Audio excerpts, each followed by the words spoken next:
Bonjour, je m'appelle Nadine, je viens de faire construire par Maison Pierre, donc ça fait quelque temps que je suis propriétaire d'une grande ACRE et ça s'est plutôt pas mal passé dans l'ensemble, donc très contente de l'expérience. On ne cherchait pas à faire construire à la base, on cherchait à acheter un bien, donc on a cherché un peu sur les sites. Et on est tombé sur l'annonce d'une maison à Villenoix, puisque moi je travaille à Villenoix, donc le but c'était de me rapprocher du travail.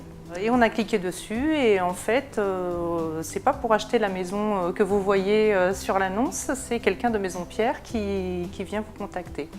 Le pauvre vendeur, on a été un petit peu, pas méchant, on va pas dire méchant, mais un petit peu hargneux avec lui, dans la mesure où on n'était pas préparé à faire construire à la base, on est un peu surpris.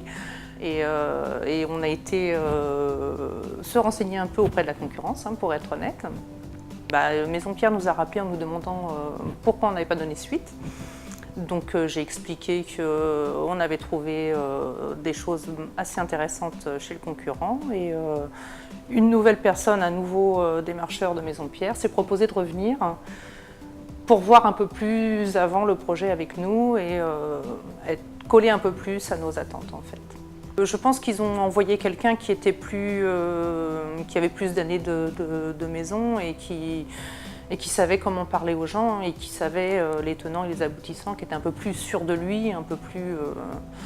Donc il a su nous convaincre et oui, il y a eu des efforts de fait au niveau des choix déjà, sur une maison qui nous convenait plus, dont le prix était un peu moindre aussi.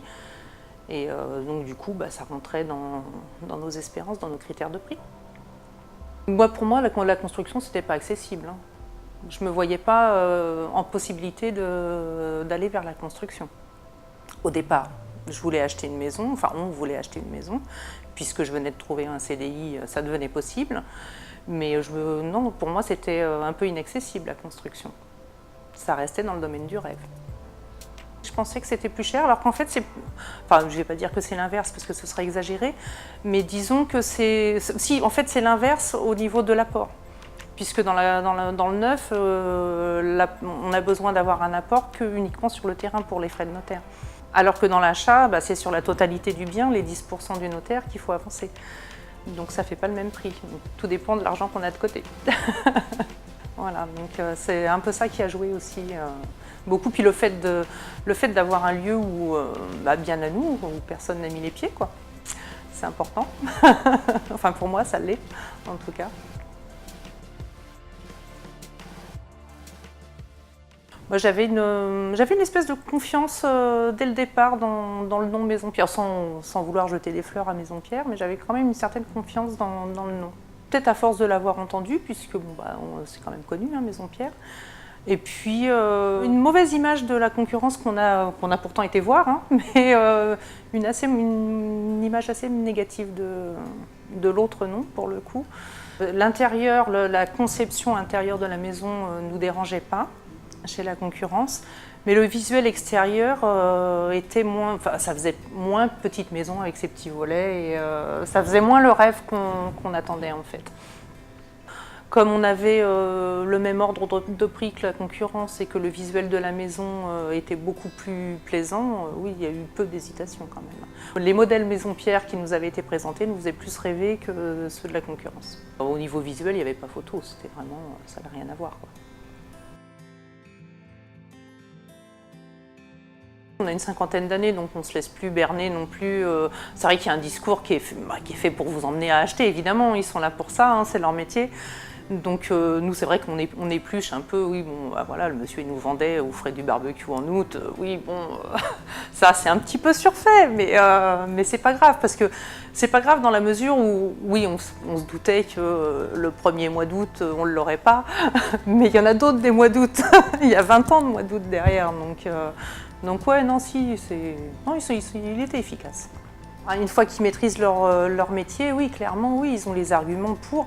Puis ils ont l'expérience de dire, enfin voilà, on a construit des maisons pour des familles, il y a des vraies familles qui vivent dans de vraies maisons. Enfin voilà, c'est quand même quelque chose de très réel et on le ressent. Enfin, avec le deuxième démarcheur, on le ressentait bien, on ressentait le vécu et on ressentait quelqu'un de sûr de lui. Et ce sont des gens professionnels qui connaissent leur métier, qui donnent envie aux gens. Et un petit mot en plus pour ce pauvre commercial qui est venu en premier et qui a essuyé les plâtres auprès de nous. Il était chouette quand même et un métier ça s'apprend. Je pense qu'il va progresser et il va finir comme son collègue. Ça ne me pose pas de problème de conseiller Maison-Pierre et de citer Maison-Pierre sans aucun souci. Vu qu'on n'a pas eu bon, après il y a toujours des petits aléas dans un chantier, hein. C'est pas un long fleuve tranquille non plus, mais il n'y a vraiment pas de gros soucis, il n'y a pas de prise de tête. À chaque fois qu'on est venu sur le chantier, les ouvriers nous disaient bonjour, discutaient avec nous, on pouvait rentrer, poser des questions, ils nous montraient là où ils en étaient, ce qu'ils allaient faire aujourd'hui, demain. Donc non, franchement pas de soucis. Si je devais qualifier Maison-Pierre, ce serait l'écoute et le professionnalisme. Si c'était à refaire, oui, on re-signe avec Maison-Pierre, oui, tout à fait.